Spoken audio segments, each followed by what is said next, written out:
go Big Red. I should have some Wisconsin junk around. I got the WDMA sign, but that's about it. Anyway, so I won't be in the office today, and I'll be watching the Rose Parade. And this is pre-recorded. Not that you can tell any difference because it's so seamlessly beautiful. Biggest news so far is I wanna take some time to say that we've got the AI ROI 90 days risk-free guarantee webinar coming up next week, Tuesday, the 7th of January.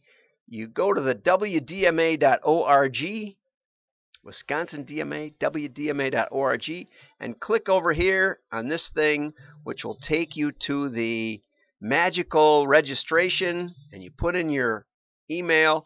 I've got it all jazzed up so that you get a really great, we can go over here. I can actually click on it. I think it'll work. Here it comes. So you actually can see your venue that you can visit, and we've got all the links in here. We've got Periscope, which is where I'll be watching for comments, but also YouTube, Twitter, Facebook, and Twitch. 5 live streaming options for you. Woohoo! We're high tech here. That's one thing you got to give us. Okay. And so on that note, let's leave off on that. Okay, let's go back here to my PDF. So I want to talk about some of the predictions, but first I want to talk about the end of sports. Dentsu AI predicts games before they happen. Of course, it's in soccer, and there's a lot of metrics in soccer about how much they handle the ball and all that. But I watched on Sunday Night Football Seattle playing the 49ers, and that game ended that close. Okay, Seattle was that close to breaking the plane of the goal line. And had they done that, the 49ers would have gone down to the 5th seed or something, wild card team. The Packers would have been the number 1 seed. The Seattle would have been the number 2, but they couldn't pull it off. As much as everybody likes come from behind victories, they're rare. They almost never happen. I remember watching the ESPN has a game cast, and I was watching the likelihood of the Dallas Cowboys winning. It was, I think, under 30 seconds to go. The Packers were down by more than 4 points, but not about that, I think. Anyway, there was only, 25 seconds to go, and ESPN's predictor was running at 99.9% certainty that Dallas would win, but Aaron Rodgers hit their tight end at the sidelines, toes on the edge, but not out of bounds, completed catch, and the Packers won the game. And I think it was at 99.9 with 19 seconds to go. And nevertheless, so good luck with that. And this kind of arrogant crap makes me sick. You want to know? Happy New Year. This is the kind of baloney that you guys have to read. And I don't blame you for not bothering with any marketing news. Okay? So, luckily, I helped sort it out for you. Now, this one was a very, very good article. Very good article in the Harvard Business Review. Really super. It's a little long, but it says productivity growth in the United States, which is powered by innovation, has been decelerating. Now, this doesn't mean that growth has slowed, but the rate of growth has slowed. Now, there's a couple of reasons for that. I try to explain economic spending to my kids, and I said, okay, now, Minneapolis, which had the grain of the world on its shores, and across the Mississippi and the cattle and all that stuff. Across the Mississippi was St. Paul that had the pianos and the Paris perfume and fashion and all kinds of stuff from the East Coast. I said, how much was it worth to those twin cities to put the first bridge across? It was worth almost an infinite amount because the ferries, you had to take a ferry across the river over and back and over and back. The first bridge probably was a railroad bridge, and the trains could go right across it. It'd be interesting to see the history of bridges in Minneapolis, St. Paul. Now, it's like, okay, so if you had some money handy and you lived in the Twin Cities, what would be one of the number one investments you could make? A bridge across the river. Nowadays, if you had money in the Twin Cities, what would you do? Put up a skyscraper apartment building on the river. My son's company is doing that right now. And it's going to be like $1 million condos. That's where you'd put your money because there's a need for housing. The magic of capital, the invisible hand, is that we make investments where the need is great. Now, what the tricky part here is that the U.S. investment in science has increased as measured by dollars spent, as measured by the number of PhDs trained, and articles published. 7-fold increase. Okay? So why not the innovation? Because it's not as groundbreaking as before.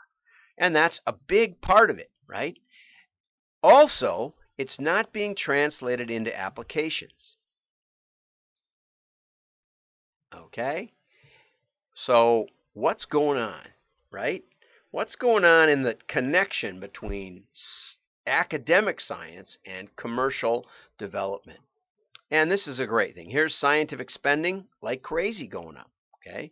Here's the PhDs, a little dip in the Great Recession, but generally linear. I love this thing. See how I do that? Beautiful. Total factor productivity growth.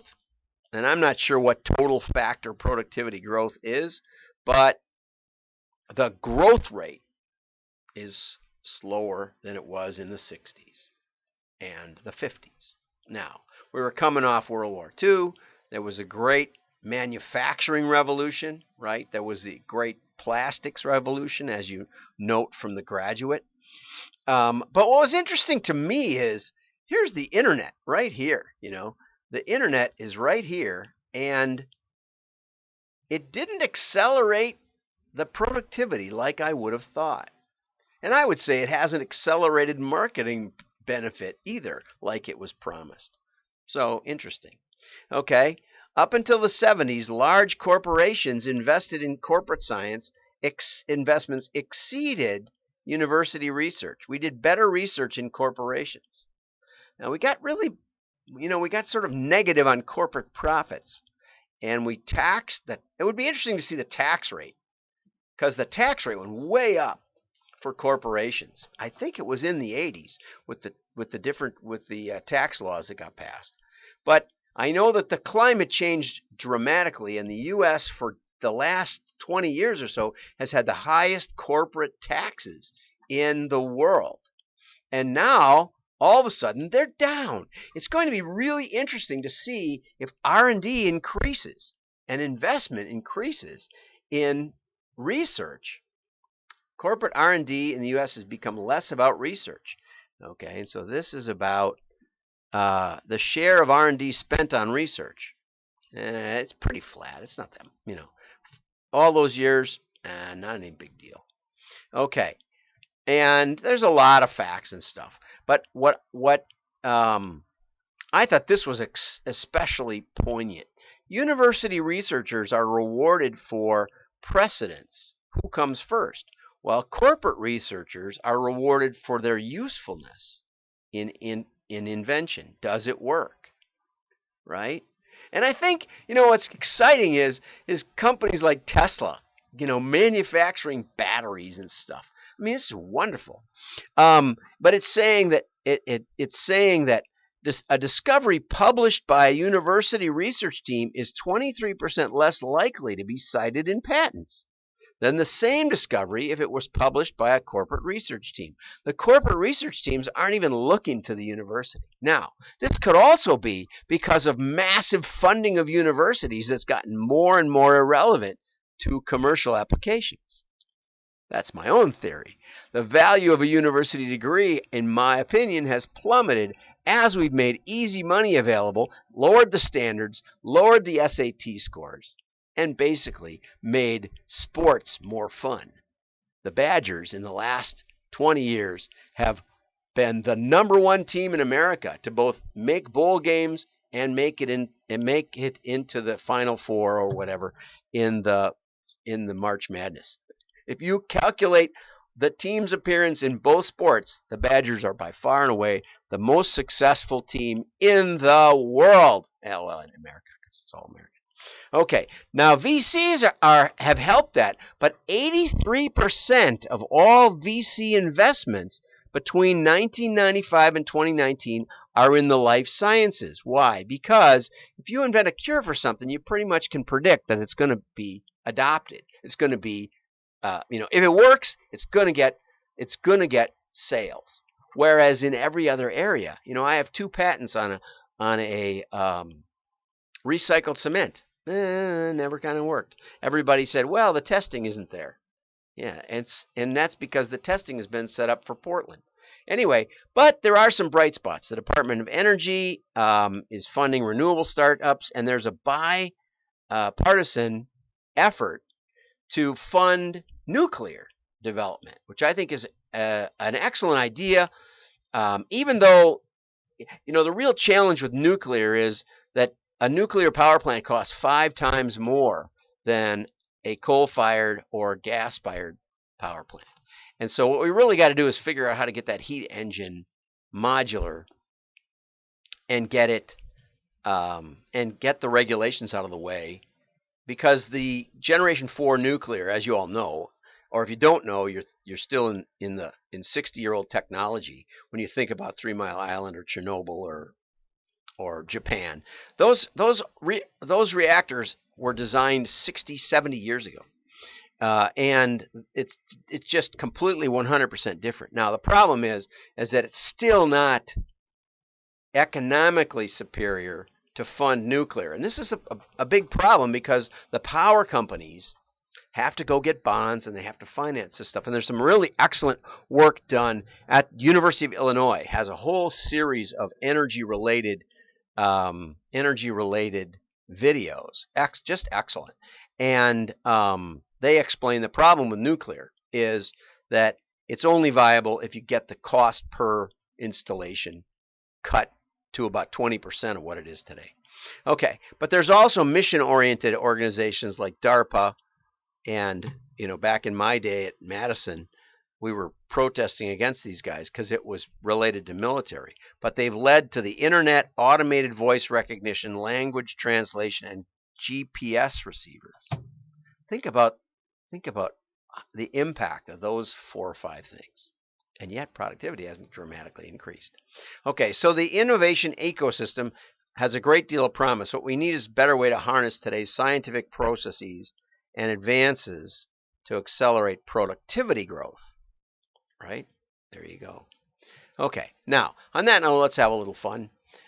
Because I wanted to spotlight Spot demo where the mini robot, there's the dog, spins around and dies. There it's failing. Spot the mini robot died on stage. Why don't we demo the other one? So we have a second spot with a different camera. And I'm sure that they they tested this thing all over the place. Oh, that is so funny. Okay, here's another one I wanted you to see. This is one of the most Googled articles in The Hustle. And this is what you can do with your bathroom, which is a little creepy to me. I stayed in a hotel where they had like a TV in the mirror, behind the mirror. See, here it's giving you your stuff that you can do for the day on your mirror. And you can watch the news, the Weather Channel, whatever. It sets your temperature for your shower. And of course, then we have data on you. If you take a hot shower, how long you take it. I wouldn't mind having that for some of my kids. I wouldn't mind having a button that could shut off the shower. But most of that stuff in my life doesn't work very well, like my Wi-Fi printer that I'd like to throw out the window. Every time anything changes in my network, the printer quits working. And we have to reinstall it. And it's terrible. But, of course, if you spend enough money, maybe it'll all work. Although Scott Adams was ready to throw. He went on prednisone for steroids for his nasal cavities. And he said he was going to throw his printer out the window, his Wi-Fi printer, live. But then he remembered that his doctor told him he might have mood shifts. So this is all the stuff But I know how to set the temperature on my shower. And I know how to turn off the lights. And I don't basically ever lounge in the bathtub like that. In fact, I think it's decadent. I think this whole approach is decadent. And if I knew you had this in your home, I would never hire you. It's like somebody told me once, this is back when people smoked pipes, I still smoke a pipe. And he said, anybody who smokes a pipe, I would never hire. So we're going to work our way over to the other screen now. Okay, we'll close that off. And let's go over to the next article. Okay, here's some actually decent trends, and they're from the UK, okay?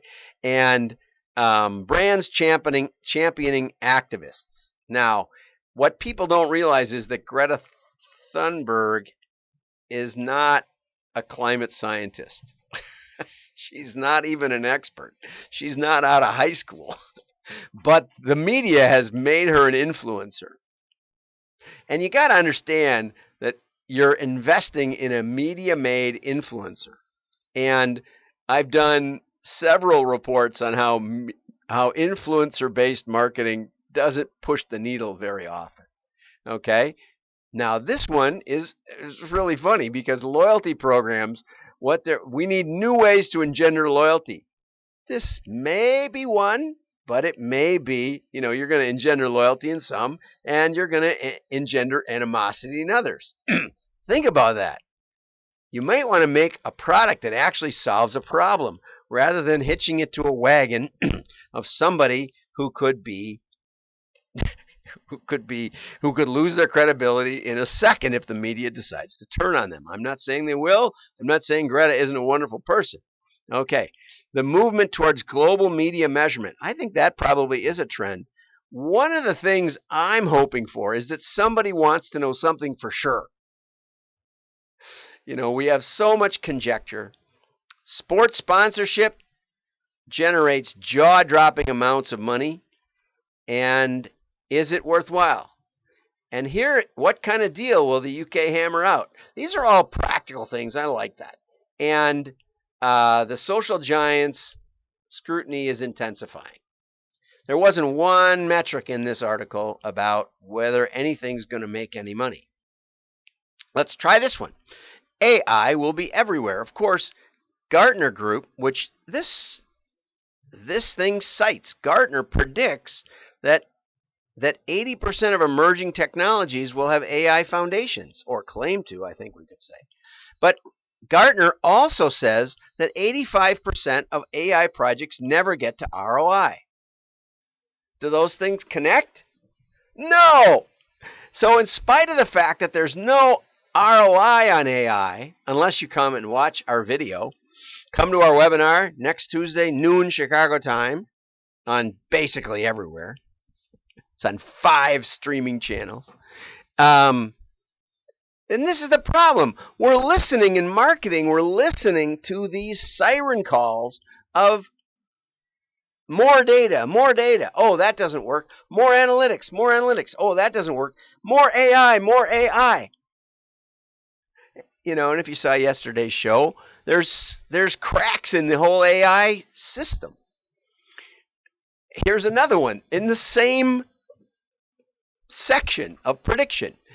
Gartner predicts that in 2020, AI-driven creation of counterfeit reality or fake content will outpace AI's ability to detect it. Creating digital distrust. Not that we didn't have it already, since we know that 90% of the time we're not really talking to anybody. We're talking to a chatbot that doesn't know anything. I saw an article a couple of months ago that said we need more customer engagement, so let's get more bots so that people think they're talking to us. Personalization will be the norm. What about listening to me? I try to get to brands. You can't find a phone number. You can't find it. Fill in this form. Nobody wants to listen. The next level of personalization will go beyond omni-channel experience to relationship management. Now, I love that. Heidi, product manager of Adobe, here's a question for you. Are there relationships that you manage? This is the heart of it.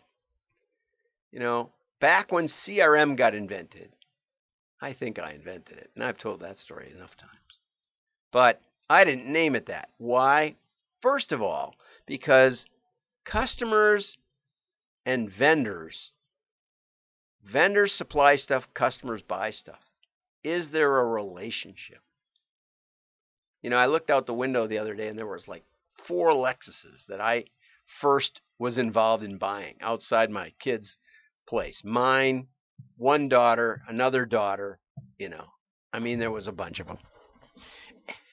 And do I have a relationship with Lexus? No. My closest thing to a relationship was when I took my used Lexus into the shop and they charged me, I don't know what, $600, $800 to get a sensor fixed. I don't have any relationship whatsoever, but I buy those because they seem to last. But, so, is that a relationship? I have a relationship with my wife. I have a relationship with my kids. Do I manage that relationship? Is that what I'm doing? No. I relate. I connect. I listen. I take out the trash. And the other day, my son didn't like his Christmas present. My wife said, will you go out there and hook it up for him? And I said, sure. Not for him, but because I love you. Maybe that's management of a relationship, but it's not really. It's not management. When you connect management and relationship, you've undone the relationship. Okay? Prescriptive analytics will fulfill the promise. Finally, it was supposed to be database marketing. Then it was supposed to be big data. Then it was supposed to be analytics. Now it's going to be prescriptive analytics. And I don't think the author actually even knows the difference between predictive analytics and prescriptive analytics, because prescribing the future is difficult, as we just mentioned in the sports analogy. I'm going way too long today, but I just get so tired. And, it'll include information like weather. I didn't work with Blockbuster. I declined to work with Blockbuster back in the mid-90s. But they told me that they have, in their sales reporting, they have 10 daily factors. And the top 5 of them aren't under their control. And the number one predictor of watching a video, look at this. People may be inclined to stay in and rent a movie. You could have heard it here 6 times on this story. They found that if they could rent a blizzard or a hurricane, they rented a lot of movies. Did it take prescriptive analytics to do that? No, it was a simple correlation. God help us. In the 90s, we knew that. Just check out what 7-Eleven knows in Japan about what's selling why. Natural language, yesterday we debunked natural language going massively better. It can pick out nouns and verbs. It doesn't know what you're talking about. It's not going to start writing comedy, although Scott Adams says that you could A/B test what it writes and throw away a lot of it, and then it could actually produce humor and other things too. So the issue really isn't the computer. It's really about how you test the computer, and that makes some sense. AI will enable employees to refocus on business opportunities. Consider Netflix. Have you ever used... Who wrote this article? Oh, yeah. Adobe. Have you ever used Netflix? I always wonder that. Netflix offered $1 million to beat their simple, stupid algorithm. I put in romantic comedies, and I get some. Anything else is horrible, and even then my wife takes 10, 15, 20 minutes to look around Netflix to find the next thing she wants to watch. Because you know what? They don't know what she wants to watch. She doesn't know what she wants to watch.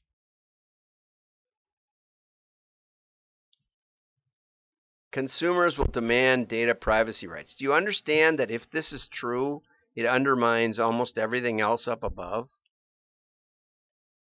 Trust in how enterprises use customer data is eroding. What if we took away all your global measurement? How good could you do any of this personalization baloney that you're claiming up there with enough AI? Not much. Blockchain will be more prevalent and drive more transparency. You know what people use Bitcoin for? They use it for hiring hitmen. They use it because there's zero transparency in their transactions. No one can track them. You know, I get these weird emails saying, we have it on tape that you did this. I mean, I used to get them. Never mind what I used to get. I've gotten, ever since email was invented. So put it in my Bitcoin account. So blockchain, and tell me that I, as a consumer, can trust the information that I've gotten from my brand about the blockchain that guarantees that my salmon was caught off the coast of Newfoundland and not from some pond in Nebraska. You can fake all of that. Oh my gosh. Okay, by the end of 2019, more than 50% of the top 100 advertisers will use blockchain for supply chain transparency. Okay, so here it's today, the end of 2019. Oh, it's 2020 now. Have you ever encountered any of that? It's all behind the scenes. Maybe it's happening, maybe it isn't. But you can make that claim. I can't even read this stuff anymore. End user happiness. We will be able to measure your happiness. Does anyone care? Does anyone listen? Can you reach a brand ever? Not very much. Distrust of digital will increase. But we're going to wear them. And by 2022, your personal device will know more about your emotional state than your own family.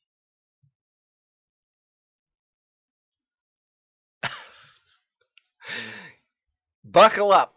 I highly encourage you to come to our seminar, our webinar next week, and find out why 85% of this stuff fails. Fully 85% fail. And why we're not failing. Have a great 2020. I'm John Miglautsch. Like and share. Your friends will think you're smart.